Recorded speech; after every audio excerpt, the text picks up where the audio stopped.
uzi kujya kuri revo kumvisha umwana ko umukunda akabyuma neza. Ako se narakugoye? Wenda tuve mu bindi. Njye narakugoye. Uvugisha ukuri imbere y'Imana utabeshye. Narakugoye. Yenda byatewe no ko yenda buriya ndi mu basore yenda bagerageza kuvuga amagambo yumvikana. Yesu we wapa ahubwo we kuntu wanteresemo wari uteye agahinda.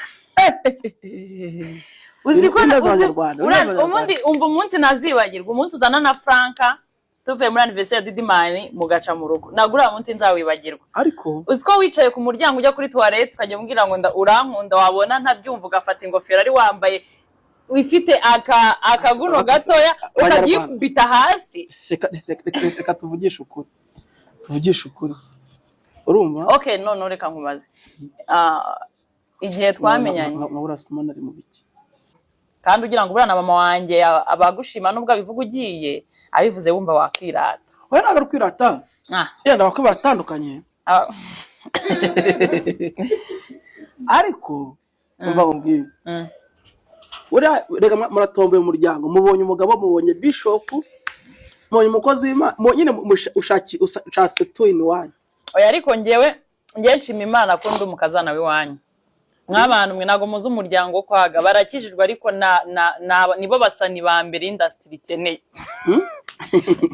Barakijijwe ariko nanone nibo basani ba mbere industry ikeneye. Gute n'abantu babana beza n'abantu nyine baba bagomba kumenya nge utandukanye no kuri social media.